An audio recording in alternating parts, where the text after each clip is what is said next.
Guys चलिए आज सैर कराती हूँ मैं अपने गांव की, देहात की, जो कि है बिहार के छपरा जिले के एक छोटे से गांव में जिसका नाम है धूपनगर। तो मैं यहाँ से निकल चुकी हूँ और बहुत ही पंगे होने वाले हैं भाई हमारे गांव में, क्योंकि घर तो मैं दिखाने ही वाली हूँ। उसके बाद आप देखते कितने सारे चीज़ें हुई हैं।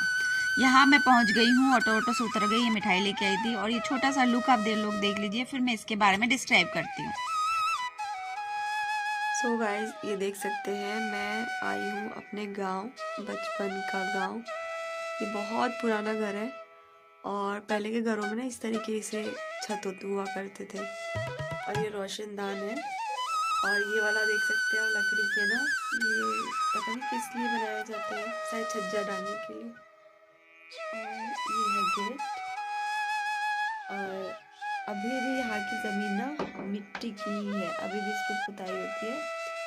और ये मेरी अम्मी का पलंग है, ये देख सकते हैं, बहुत पुराने ज़माने का पलंग। ये देखिए, पहले जब मैं छोटी थी ना तो बहुत बड़ा लगता था ये पलंग, लेकिन आज बहुत छोटा लग रहा है। ये देख के ना कुछ कुछ चीज़ें याद आ रही है। और इस घर की याद आ रही है, बहुत ज़्यादा पुराना घर है ये।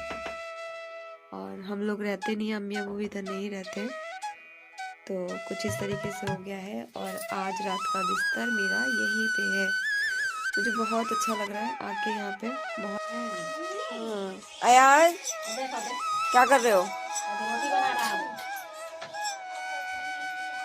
तुम्हारा दूध है। और मैं यहाँ पे आई हूँ छत के ऊपर दिखाने के लिए आपको सबसे पुराना, मतलब मेरे बचपन से लेके अब तक मैं इस घर को देख रही हूँ। अभी तो बिल्कुल खंडर हो गया है और सामने ये बड़ा सा घर बन गया है। एक्चुअली ये सामने ना दलान था किसी का, और एक वो पुराना सा घर दिख रहा है आप लोगों को, वो दलान है। पंडित जी का घर जो मैंने पहले दिखाया ना, ये खपड़ौल वाला, वो पंडित जी का घर है। और यहाँ के छत के ऊपर बकरियां जो हैं वो सो रही हैं और अयाज उनके साथ खेल रहा है।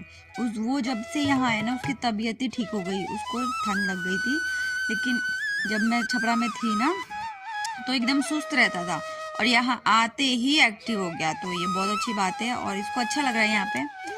साथ में मैंने कहा कि चलो थोड़ा बहुत ना खेत वगैरह भी देख लिया जाए, क्योंकि 4 साल के बाद में गई हूँ ना, तो मतलब ये सब चीजें तो मैं देखी ही नहीं रही थी।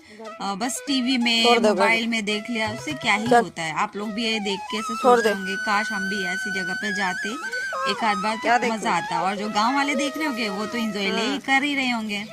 तो ये है मेरे गांव का जो नज़ारा इस टाइप का है। और सभी के खेतों में ना यहाँ सरसों और आलू की बुआई हुई है। और यहाँ अयाज या डरडिया पे चलते चलते ना गिर जाता है। बहुत मजा आया, अच्छा लगा, सुकून मिला। वो नहीं हटेगा, बहुत दिनों के बाद देखने के बाद ना अच्छा लगता है। तो अभी हम जा रहे हैं किसी से मिलने के लिए, जो कि हमारे रिलेटिव्स में ही आते हैं। तो उनका खेत ना, मतलब हम एक ही घर में रहते थे सब लोग पहले, लेकिन अब वो लोग ना दूसरे साइड में बना लिए हैं। तो खेत के रास्ते से जा रही हूँ, रोड के रास्ते से नहीं जा रही, क्योंकि इधर से जाने में मतलब बहुत अच्छा लग रहा था, सुकून मिल रहा था। और ये सबसे पुराना जो कुआं होता है ना, वो है मेरे लेफ्ट साइड में, मतलब इनार बोलते हैं गांव में। तो वो है बहुत पुराना। जब हम छोटे थे ना, छुट्टियों में आते थे दिल्ली से अपने घर को, तो ऐसे यहाँ पे जो सब्जी का ये यहाँ पे ना सब्जी बोई जाती है, इसलिए चारों तरफ से घेर दिया गया है ताकि कोई चोरी ना कर सके और कोई जानवर वगैरह अंदर जाके खा ना ले। तो बहुत पुराने टाइम से ये वाला सिस्टम अभी तक चलते आ रहा है इनार के बगल में। और ये पूरे में ना सरसों और ये मकई और क्या है, सरसों मकई और आलू बोया हुआ है। और किसी किसी खेतों में ना सरसों इतने बड़े बड़े हो गए, फूल भी दिखाई देने लग गए हैं, लेकिन ये वाले अभी छोटे हैं। और पीछे आप देख सकते हैं पूरी फुलवारी है पूरा, मतलब बहुत ही अच्छा लगता है। जब हम छोटे थे ना, जब छुट्टियों में जाते थे तो उधर सब घूमते भी थे, लेकिन अभी जाने का बिल्कुल टाइम नहीं है, और प्लस बच्चा। तो यहाँ मैं पहुंच गई हूँ अपनी अम्मी के घर। तो यहाँ ऊपर ना बकरियों को ये वाला कैप्चर कर लिया मैंने, वो चारों पिलर पे खड़े होके बस धूप सेक रहे और अयाज इन लोगों के साथ खेल रहा है। और हाँ, ये वाला सीन दिखाना मुझे बहुत ही मतलब अच्छा लगा, क्योंकि सुबह उठते ही ना आप देख सकते हैं, इतना फॉग, इतना धुआं धुआं जैसा होता, वो ओस गिर रही थी, धुंधला था। अभी पता है 8 बज चुके हैं सुबह के, लेकिन इसी तरह का मौसम है, बहुत ठंड थी भाई उस समय। और मैं व्लॉग अब डाल रही हूँ ताकि मैं दिखाना चाहती थी आप लोगों को ये मेरे गाँव का नज़ारा कैसा होता है। और यहाँ पे बोरसी में आग जलाया गया है और सब ऐसे घेर के बैठे रहेंगे, इससे ना बहुत सारी बातें हो जाती हैं और फिर बहुत ही मज़ा आता है और ठंड भी बहुत कम लगती है।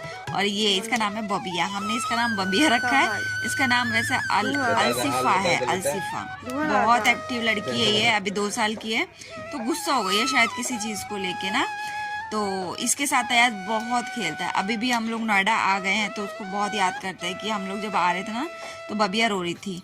और यहाँ पे एक मिट्टी का चूल्हा रखा हुआ है और अयाज फिर से लग गया है बकरियों के बच्चे के साथ खेलने में। वो छोटे छोटे बच्चे, अभी बच्चा दिया है इन्हें, बकरी ने 2 हुए हैं, तो उनके साथ बहुत खेलता है, उसको खाना खिलाता है, बहुत मस्ती करता है। अभी भी धूप नहीं निकली है, मतलब आप सोच सकते हैं बहुत ही ज़्यादा ठंड थी और इतना इम्पोर्टेंट काम था ना वहाँ पे कि जाना ज़रूरी था। और इनफैक्ट मैं 1 बार नहीं 2 बार गई। आप सोच सकते हैं कितना ज़रूरी काम होगा। हमारे घर का मैटर है थोड़ा बहुत, कि ज़मीन जायदाद का मैटर है, बहुत सालों के बाद ये मतलब ये वाला काम करवाना ही था, क्योंकि अब बड़े पापा रहे नहीं, उनके जाने के बाद अगर लेट हुआ तो बहुत ही ज़्यादा दिक्कत हो जाएगी आगे चल के। मतलब भाई भाई का मैटर होता है, अब भाई भाई के बच्चे हो गए, बेटे हो गए, हम हो गए, तो आपस में थोड़ा मनमुटाव हो ही जाता है ज़मीन जायदाद को लेके। तो जैसा उन्होंने कहा वैसे ही करने के लिए गए हैं। थोड़ी बहुत दिक्कतें आ रही थी तो इस वजह से मुझे भी आना पड़ा यहाँ पे कुछ चीज़ें सुलझाने के लिए। और फिर से मैं निकल गई यहाँ पे खेत में, कि मैंने कहा चलो सुबह का सीन जो है ना वो कैप्चर कर लूँ, कि बाद में कभी देखने मिलेगा नहीं मिलेगा कुछ नहीं कहा जा सकता। अब मैं कब आऊँगी यहाँ पे तो अपने साथ साथ आप लोगों को भी ये दिखा दूँ। और सामने वो जो 2 पेड़ दिख रहे हैं ना, उसको ताड़ का पेड़ बोलते हैं।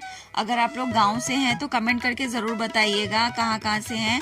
और थैंक यू सो मच मेरा